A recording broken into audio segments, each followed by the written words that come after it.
So I'm Louise Tangney, and I'm on Vantastival, which, for those of you who don't know, is a campervan-themed music festival which takes place in Drogheda over the June Bank holiday weekend. So it was just over 3 weeks ago, or just under 3 weeks ago.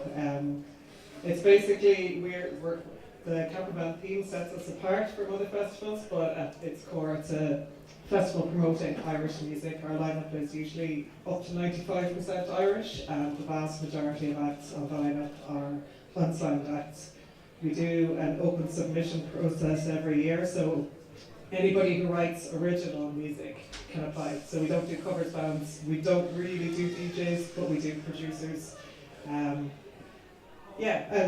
I guess Mike asked me here to talk from a promoter's perspective on how to get noticed as an artist and how to apply to festivals. So I'm also restricted to the 6 to 8 minutes, which is really difficult, so I'm just going to basically throw information out at you. I'm looking at it as my opportunity to talk to anybody who's ever going to apply to the festival.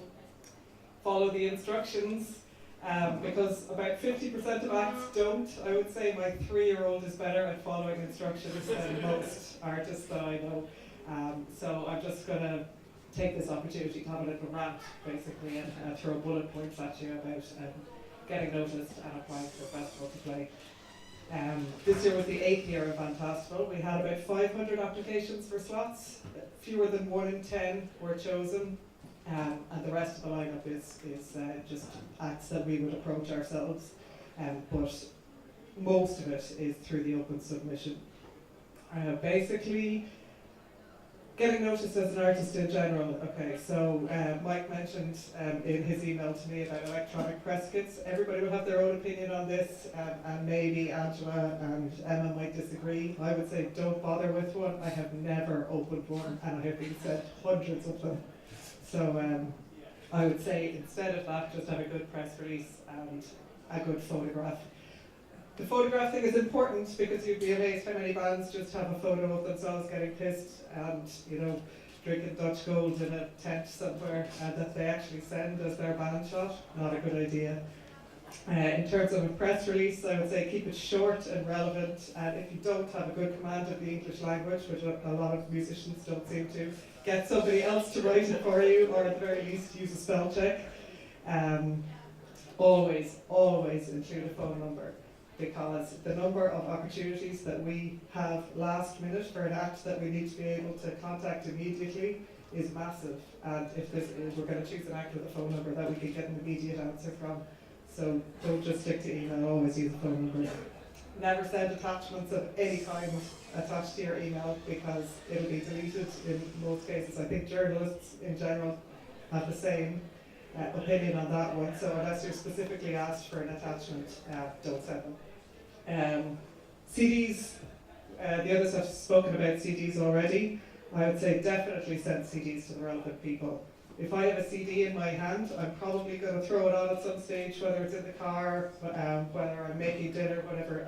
I'm more than likely 95% sure I'm going to listen to it at least once. I might throw it in the bin afterwards, or I might listen to it lots of times, but CDs are a good idea. And then the other thing is social media. It's generally free, use it. A lot of bands don't, and if you use social media, even if you only have 10 followers, if you're sharing other people's events, other artists' work, tagging, etc., make videos, whether it's on your phone or wherever, and post them, and it'll increase your following. And the more your following increases, the more you get noticed, obviously.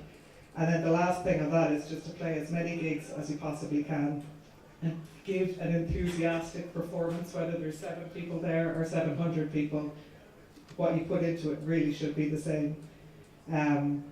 Applying to festivals, I've already mentioned, following the instructions, really important, and most festivals will have very specific instructions on how they want you to apply. Talk to the other band members. Don't send multiple applications to the same festival from different band members who don't realise somebody else in the band has already applied. It's just annoying. Proofread your email before you send. The number of emails I get saying "Dear C-Session Organizer" is just unbelievable. I would say definitely don't send an EPK or a press release without an introductory note on it. You know, show a bit of personality in your correspondence, and I think that's really important. And it's kind of an opportunity to make yourself noticed, you know, whether it's tell a joke or whatever, but just write something that will make the promoter remember you.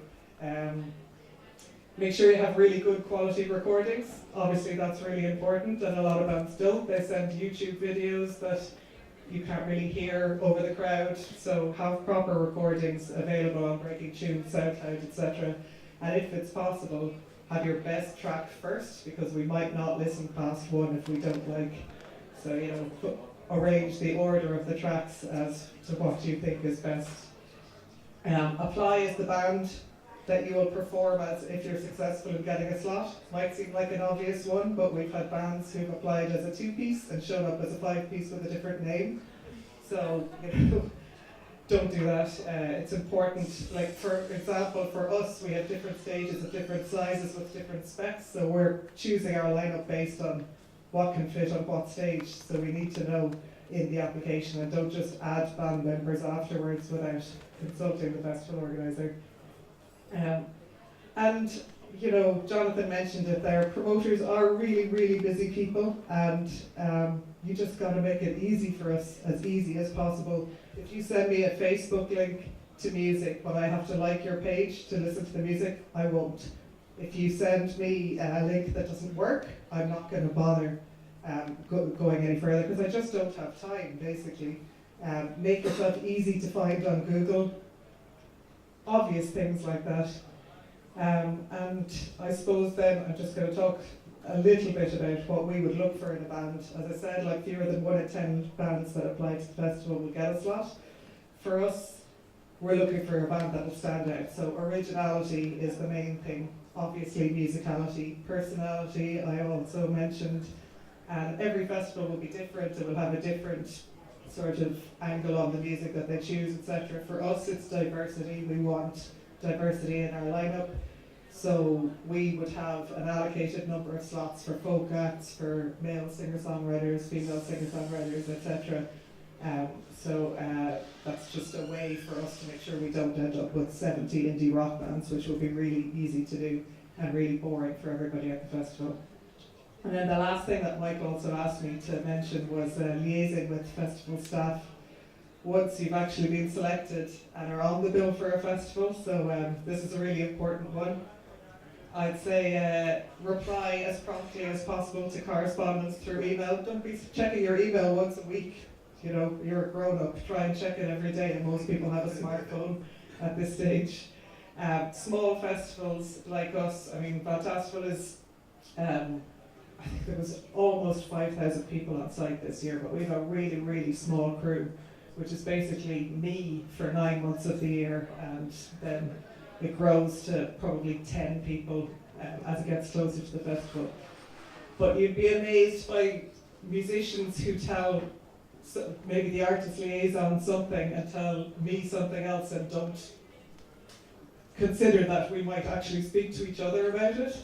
And the other thing is that the festival scene is really small in Ireland, and most festival organisers know each other, especially amongst the smaller festivals. So if you're at a festival performing, behave yourself. Don't get drunk before you go on stage.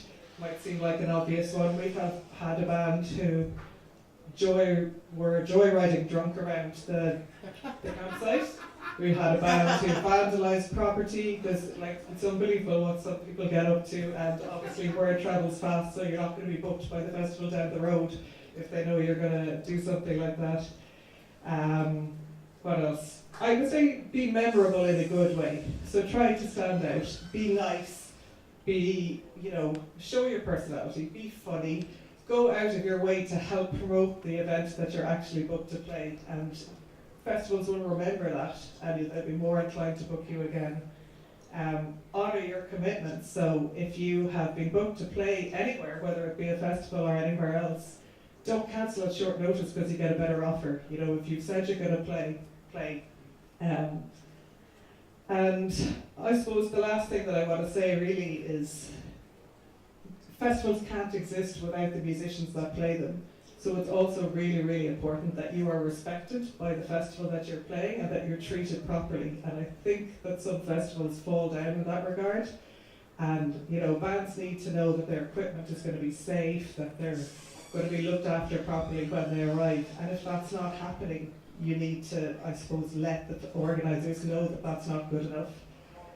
And that's about all I can fit in the 8 minutes, but I will be around for questions and answers afterwards if anybody wants to.